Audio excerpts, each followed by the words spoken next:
Monetize in authentic engagement বর্তমানে এই সমস্যা দেখিয়ে হাজার হাজার লক্ষ লক্ষ মিলিয়ন মিলিয়ন মানুষের মনিটাইজেশন সাসপেন্ড করে দিয়েছে এবং লিমিটেড করে দিয়েছে। এটা কি আমার সাথে হয়েছে? তেমনটা না, এটা অনেক মানুষের সাথে হয়েছে, হাজার হাজার লাখ লাখ মানুষের সাথে কিন্তু এই কাজটি হয়েছে। সেক্ষেত্রে আমার মনে হয় এই জিনিসটা আমার মনে হয় যখন একসাথে একটা জিনিস সমস্যা হয় সেটা কিন্তু ফেসবুকের বাগ কিংবা একটা টেকনিক্যাল সমস্যা চলে। যদি একজন বা দুজনে হয়তো তাহলে মনে করতাম তার পেজে কিংবা আইডিতে সমস্যা আছে সেজন্য হয়েছে। যেহেতু এটা লাখ লাখ মানুষের সাথে, মিলিয়ন মিলিয়ন মানুষের সাথে যেহেতু এরকম হয়েছে, তাদের মনিটাইজেশন লিমিটেড করে দিয়েছে, সাসপেন্ড করে দিয়েছে, সেই ক্ষেত্রে এটা আমার মনে হচ্ছে টেকনিক্যাল সমস্যা। এটা ফেসবুকের একমাত্র টেকনিক্যাল সমস্যা, যার কারণে এই সমস্যা হয়েছে। কারণ যে ফেক ভিডিও আপলোড করে, এআই ভিডিও আপলোড করে, অন্যের ভিডিও ক্লিপস আপলোড করে, অন্যের মিউজিক আপলোড করে, তারও সমস্যা হয়েছে। এবং যে একদম অরিজিনাল কন্টেন্ট ক্রিয়েটর, অন্য কারো কোনো মিউজিক, ছবি, ভিডিও, এআই ভিডিও আপলোড করে না, এআই ছবি আপলোড করে না, জাস্ট অরিজিনাল ভিডিও আপলোড করে, তারও কিন্তু এই সমস্যা হচ্ছে বর্তমানে অ্যাভেলেবেল হয়েছে আমার দেখা মতে। সো আমার মনে হচ্ছে এটা টেকনিক্যাল সমস্যা, এটা এখনো ফেসবুকের নজরে আসে নাই। সেজন্য ফেসবুকের নজরে এটাকে আনতে হবে। আনার জন্য আমাদেরকে কি করতে হবে? ফেসবুকের কাছে একটি রিপোর্ট করতে হবে। রিপোর্ট করলে আপনি যখন আপনার পেজ থেকে ওই রিপোর্টটা করবেন, ফেসবুক টিমের কাছে কিংবা এআইয়ের কাছে আপনার রিপোর্টটি যাবে, তারা দেখে আপনার অ্যাকাউন্টটাকে জাস্টিফিকেশন করে যখন এই টেকনিক্যাল সমস্যা যখন সমাধান করে দিবে, যখন সবার মনিটাইজেশন আস্তে আস্তে দেওয়া শুরু করবে, সবার আগে আপনার মনিটাইজেশন দিয়ে দিবে। আবার এমনও হতে পারে যারা এআই নিয়ে কাজ করে কিংবা অন্য কারো মিউজিক, অন্য কারো ভিডিও ক্লিপস নিয়ে কাজ করে, তাদের মনিটাইজেশন নাও দিতে পারে। বা আপনার পেজটাকে ফেসবুক অ্যালগরিদমের কাছে নিয়ে আসার জন্য তারা যেন জাস্টিফিকেশন করে আপনার পেজে যে সমস্যা হয়েছে, সেজন্য আপনাকে মাস্ট বি রিপোর্ট করতে হবে। রিপোর্ট কিভাবে করবেন আমি আপনাদেরকে দেখিয়ে দিচ্ছি, আমি নিজেও কিন্তু করতেছি, ঠিক আছে? এই জন্য ফার্স্ট অফ অল আপনি আপনার ফেসবুকের অফিসিয়াল অ্যাপসটাকে ওপেন করে দিবেন। অ্যাপসটাকে ওপেন করে আপনি কি করবেন? আপনার প্রোফাইলে চলে আসবেন। প্রোফাইলে আসার পর এখানে আপনার প্রোফাইল চলে আসবেন।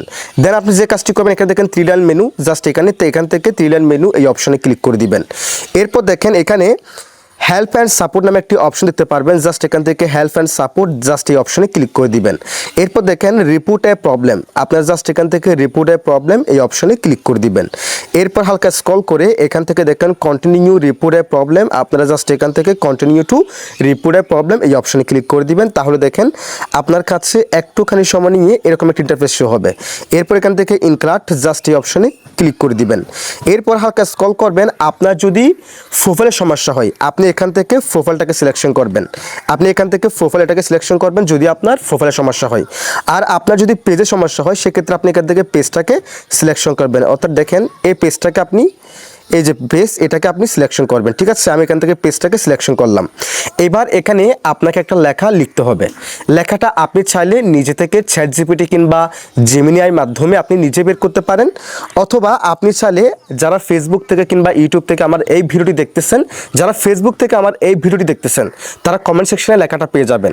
আর যারা ইউটিউব থেকে আমার এই ভিডিওটি দেখতেছেন তারা ডিসক্রিপশন বক্সে এই লেখাটি পেয়ে যাবেন। কোন লেখাটা আমি দেখাচ্ছি, এই যে দেখেন এখানে আমি একটা লেখা লিখে রেখেছি। দেখেন আবার তাহলে আমরা ফেসবুকের কাছে একটি আপিল করতেছি। এখানে আমি সব কিছু লিখে দিয়েছি আমার মতো করে, তবে এখানে আপনাকে কিছু সংশোধন করতে হবে।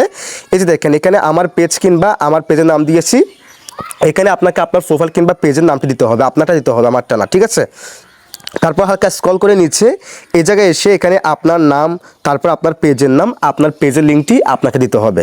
সো এখান থেকে আমরা এটাকে কপি করব, টিপে ধরবো, দেন এখান থেকে কপি করব। আপনিও ডিসক্রিপশন বক্স থেকে কিংবা কমেন্ট বক্স থেকে সেটাকে কপি করবেন, দেন কাস্টমাইজেশন করবেন, আপনার নাম, আপনার পেজের নামগুলো সংশোধন করবেন, আপনার পেজ কিংবা আইডি লিঙ্কটা দিয়ে দিবেন।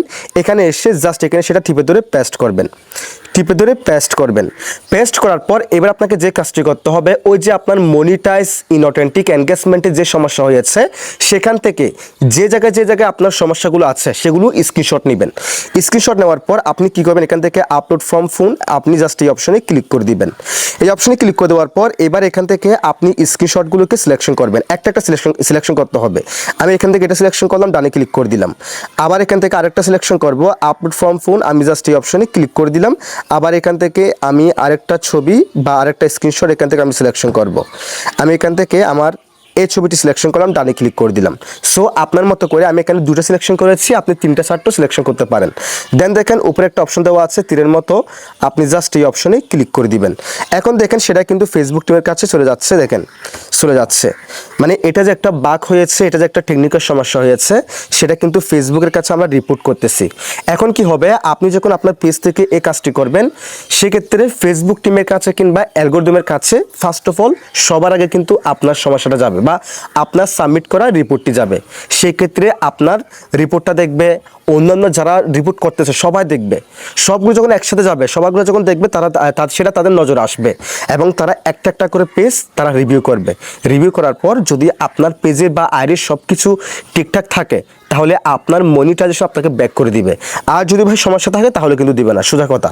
সো এখন কিন্তু ফেক ভিডিও নিয়ে কাজ করার কোনো সময় নেই, সবাই একদম অরিজিনালভাবে কাজ করবেন, নিজের ফেস দেখে নিজের ভিডিও দেখে কাজ করবেন এবং পাশাপাশি যে কয়দিন এই সমস্যা চলতেছে, বিশেষ করে এই মাসটা লাইভ করেন, প্রত্যেকদিন একটা করে লাইভ করেন, তাহলে অ্যালগোরিদম বুঝতে পারবে আপনি রোবট না, আপনি একজন অরিজিনাল ক্রিয়েটর। যদি ভিডিওটি ভালো লাগে অবশ্যই লাইক কমেন্ট শেয়ার করে দিবেন, চ্যানেলটিকে সাবস্ক্রাইব করে রাখবেন, ফেসটিকে ফলো করে রাখবেন।